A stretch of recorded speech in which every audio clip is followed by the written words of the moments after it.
Hi guys, so I'm going to tell you all about the literary object I chose for my paper, and it happens to be Shakespeare's The Merchant of Venice. I don't know if you guys have read it or if some of you have read it, but I think there's also a film. Not too sure, but actually I am pretty sure. Don't quote me.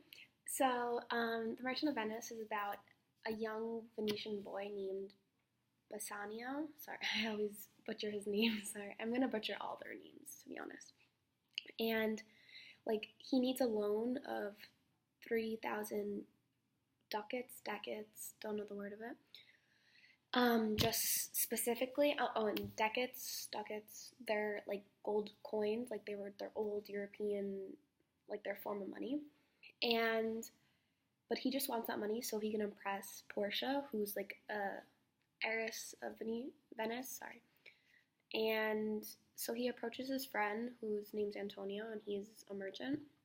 But Antonio doesn't really have that much money right now because he put all of his money into like a fleet of ships that like are still at sail, so they haven't returned yet.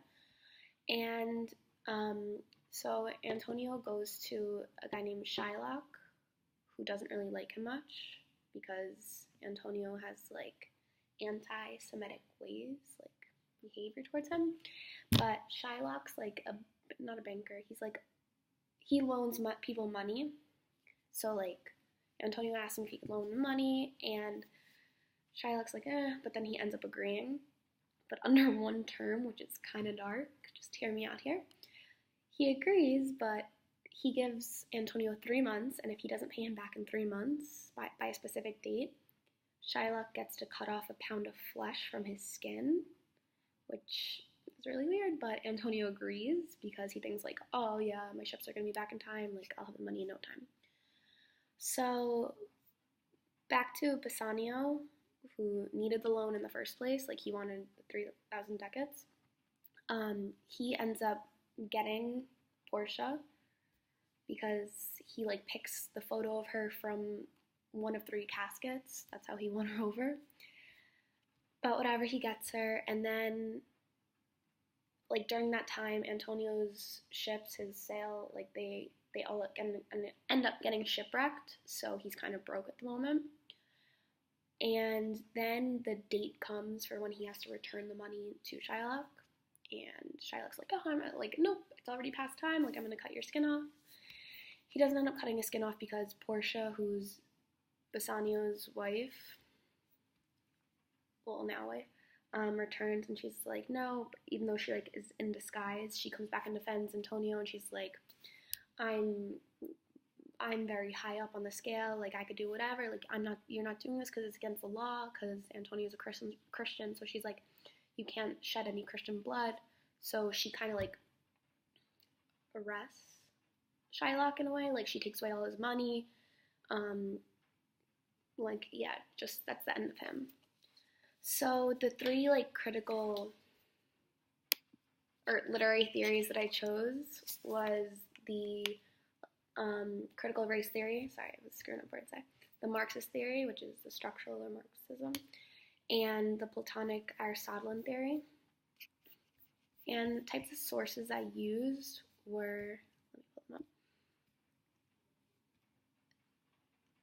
Henry Louis Gates Jr.'s Introduction of Criticism in the Jungle, Anthony Giddens' The Class Structure of the Advanced Societies, The Venetian Republic from the World Economy, obviously William Shakespeare, The Merchant of Venice, Ted Benton's The Rise and Fall of Structural Marxism, and Sharon Eferman's Prejudice Pedagogy, I don't know how to say any words, I'm not good at speaking, and Play, and a few other ones, but again, I'm just going to butcher all their names, so what's the point?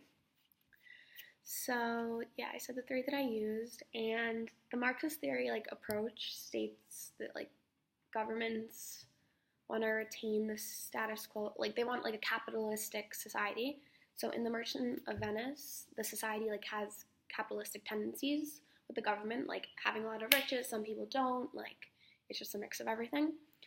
What else is there? The critical race theory. Sorry, I'm reading off my paper right now. I don't mean to. So the critical race theory, it argues that the relationship that people have is based on their racial beliefs and culture. Like it plays a really big role in determining the relations that people are like given in a society. And like Jewish people, like historically, they're often criticized for their culture, which was like against Christian values and like anti-Semitic. So in the Venetian society, which is like the Merchant of Venice, it was often like frowned upon. Like Jews were often like frowned upon, and they like disguise themselves. Or sorry, yeah, they used to like disguise themselves in a way, but they didn't want to like come together with like the rest of society. They wanted to keep themselves like away. They don't want anything to do with anyone. But yeah, then what was last? Oh, the Aristotelian theory. Again, I don't know how to say anything. So, like, those values present the definition of what is evil, what is good, like, and all that. So, like, in Aristotle and Plato, they define what the ideal life should be, like, by identifying the given attributes that one should, like, have and how they're covered in, like, literature and poetry, literature, like, all different books.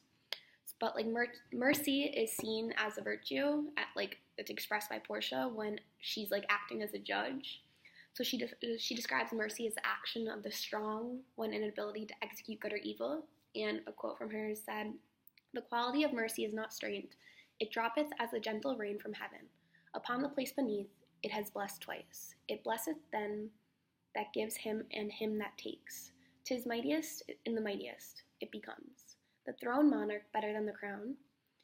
So, like, I'm saying that mercy often results in the fair, like, injustice, and when one's wrong, they're wrong, like, because justice always prevails.